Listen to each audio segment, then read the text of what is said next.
Hello dear student, कैसे हैं आप लोग। आज हम लोग क्लास 11th के सिलेबस के अकॉर्डिंग जो है मैटर टॉपिक पर डिस्कस करेंगे। तो आइए बात करते हैं मैटर की। तो कहा जाता है मैटर के बारे में, मैटर ऐसे सब्सटेंस होते हैं जो स्पेस ऑक्युपाई करते हैं और जिनका डिफिनिट मास होता है, उसे हम मैटर कहते हैं। फॉर एग्जाम्पल, जैसे ये आपका मार्कर है, ये मार्कर स्पेस भी ऑक्युपाई करता है और उसका डिफिनिट मास भी है, इसलिए इस मार्कर को मैटर कहा जाएगा। ये कॉपी है आपकी, ये कॉपी स्पेस भी ऑक्युपाई करती है और इसका कुछ ना कुछ डिफिनिट मास है, इसलिए इसे मैटर कहा जाएगा। लेकिन कुछ सब्सटेंस ऐसे होते हैं जो न तो स्पेस ऑक्युपाई करते हैं, न तो उनका कुछ डिफिनिट मास होता है। फॉर एग्जाम्पल, कोल्ड की बात करते हैं। कोल्ड जो होता है आपका, जो न तो उसका डिफिनिट मास होता है कोल्ड का, न तो कोल्ड जो है स्पेस ऑक्युपाई करता है, इसलिए कोल्ड को हम जो है मैटर नहीं कहेंगे। स्मेल की बात करते हैं, जैसे अगर परफ्यूम की स्मेल है तो स्मेल का जो न तो मास होता है, न स्मेल स्पेस ऑक्युपाई करती है, इसलिए हम स्मेल को भी जो है मैटर नहीं कहेंगे। तो ये मैटर की डिफिनीशन और एग्जांपल। मैटर होने के लिए जो है स्पेस का ऑक्युपाई होना जरूरी है और मास का भी होना जरूरी है। फिर यहाँ बात करते हैं क्लासिफिकेशन ऑफ मैटर में। तो मैटर को जो है दो भागों में क्लासिफाई किया गया है। जो आपका मैटर है उसे दो भागों में क्लासिफाई किया है। फर्स्ट आपका जो है ये प्योर सब्सटेंसेज आपका है। फर्स्ट आपका क्लासिफिकेशन मैटर का प्योर सब्सटेंसेज है, और सेकेंड आपका जो मैटर का क्लासिफिकेशन है वो मिक्सचर है आपका। यहाँ पर फर्दर जो है दोबारा फिर प्योर सब्सटेंसेस को भी दो भागों में बांटा गया है। एक आपका एलिमेंट है, एक एलिमेंट है, और दूसरा मैटर में ही आपका जो है प्योर सब्सटेंस में ही आपका कंपाउंड है। उसके बाद मिक्सचर को भी दो भागों में बांटा गया है। एक आपका होमोजीनियस मिक्सचर है, एक होमोजीनियस मिक्सचर है, और दूसरा आपका जो है मिक्सचर में ही हेट्रोजीनियस मिक्सचर की बात होती है। हेट्रोजीनियस मिक्सचर है। तो ये आपका मैटर था। मैटर की डिफिनीशन हम लोग ऑलरेडी जान चुके हैं। मैटर के दो भागों में क्लासिफाई किया गया, प्योर सब्सटेंसेज और मिक्सचर। फर्दर जो है प्योर सब्सटेंस को दो भागों में क्लासिफाई किया गया, एलिमेंट और कंपाउंड, और फिर मिक्सचर को भी दो भागों में क्लासिफाई किया गया है, होमोजीनियस और हेट्रोजीनियस। यहाँ पर एलिमेंट का भी क्लासिफिकेशन किया गया है। एलिमेंट को हम metal, non metal, metal, non metal और मेटलॉइड में जो है मेटलॉइड्स में क्लासिफाई करते हैं। तो आइए बात करते हैं अब यहाँ प्योर सब्सटेंस की। तो प्योर सब्सटेंस के बारे में कहा जाता है ऐसे मैटर जो सिर्फ ओनली वन टाइप के पार्टिकल से मिलकर बने होते हैं, ऐसे मैटर को हम प्योर सब्सटेंस कहते हैं।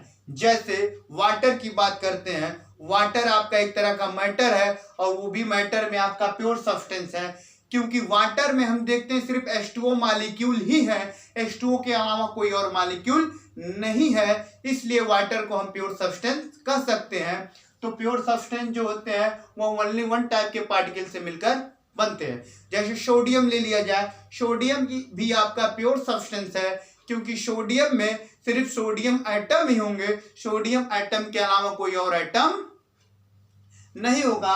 तो सोडियम एटम भी आपका प्योर सब्सटेंस है। जब एक ही तरह के पार्टिकल्स होंगे तो उस तरह के पार्टिकल से जो मैटर बनेगा उसे हम प्योर सब्सटेंस कहते हैं।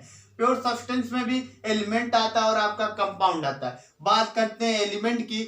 जब एक ही तरह के एटमों का जो समूह होता है, एक ही तरह एटमों का जो ग्रुप होता है, उसे हम एलिमेंट कहते हैं। तो सिंपली कह सकते हैं कि सेम टाइप ऑफ एटमों का जो ग्रुप है वो आपका एलिमेंट कहलाता है। जैसे सोडियम हम लेते हैं, तो सोडियम जो है उसमें इतना सा सोडियम लेंगे, सिर्फ सोडियम एटम ही है, इसका मतलब ये क्या है आपका सोडियम एलिमेंट है आपका। मैग्नीशियम हम लेते हैं तो सिर्फ मैग्नीशियम का फॉर्मेशन मैग्नीशियम एटम से ही हुआ है, इसलिए मैग्नीशियम को हम एलिमेंट कहेंगे। क्लोरीन गैस लेते हैं तो क्लोरीन गैस में क्लोरीन का फॉर्मेशन जो है सिर्फ क्लोरीन के एटमों से ही हुआ है, इसलिए क्लोरीन आपका एलिमेंट कहा जाएगा। तो एलिमेंट में तीन पार्ट है आपके, मेटल, नॉन मेटल और मेटलॉइड। तो मेटल की बात करते हैं कहा जाता है जो मेटल होते हैं वो डक्टाइल होते हैं, डक्टिलिटी पाई जाती है, अर्थात किसी भी मेटल को हम खींचकर थिन वायर में, पतले तार में कन्वर्ट कर सकते हैं। जैसे आपके हमारे घरों में जो इलेक्ट्रिक वायर लगे होते हैं वो सारे के सारे मेटल के ही बने होते हैं, क्योंकि मेटल में डक्टिलिटी पाई जाती है। जो मेटल होते हैं आपके वो मैलिएबल होते हैं, अर्थात मेटल को बीटन करके पीट कर एक थिन शीट में बदला जा सकता है, एक पतले लोहे की चादर में या पतले मेटल की शीट में बदला जा सकता है।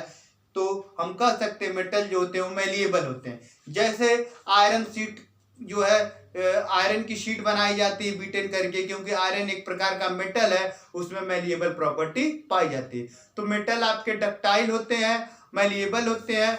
मेटल जो होते हैं वो लस्टर होते हैं और सोनोरस भी होते हैं। मेटल में अपनी खुद की एक चमक होती है, स्पेशल शाइनिंग होती है, और मेनली मेटल जो है वो स्ट्राइक करने पर जो है, रिंगिंग करने पर साउंड जो है प्रोड्यूस करते हैं।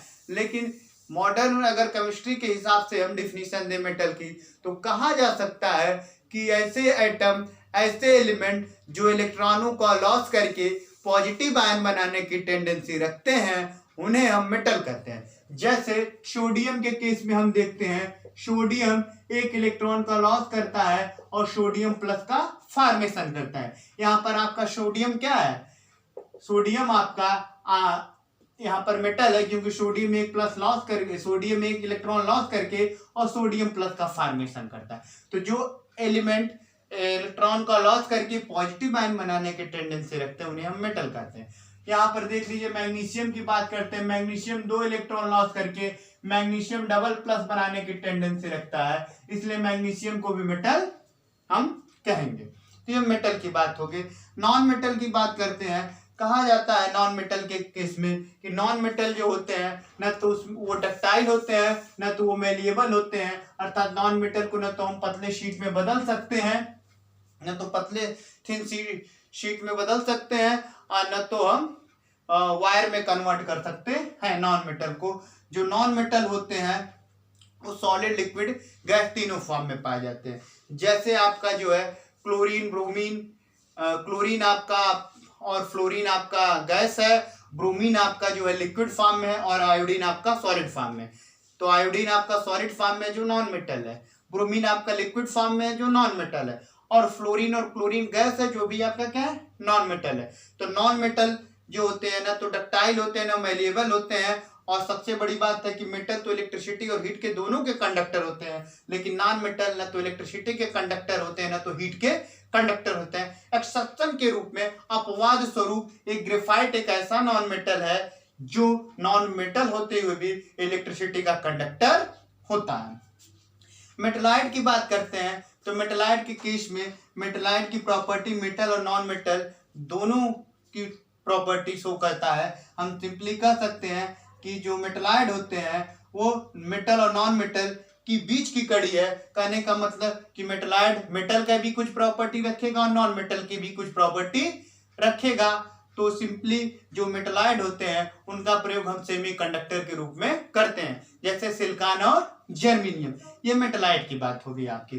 कंपाउंड की बात करते हैं तो कंपाउंड को कहा जाता है, कंपाउंड जो होता है दो या दो से ज्यादा एटम जब एक दूसरे से केमिकली बाइंड होते हैं तो उन्हें हम कंपाउंड कहते हैं। और जो एटम केमिकली बाइंड होंगे वह एक निश्चित अनुपात में होंगे, फिक्स प्रोपोर्शन में होंगे।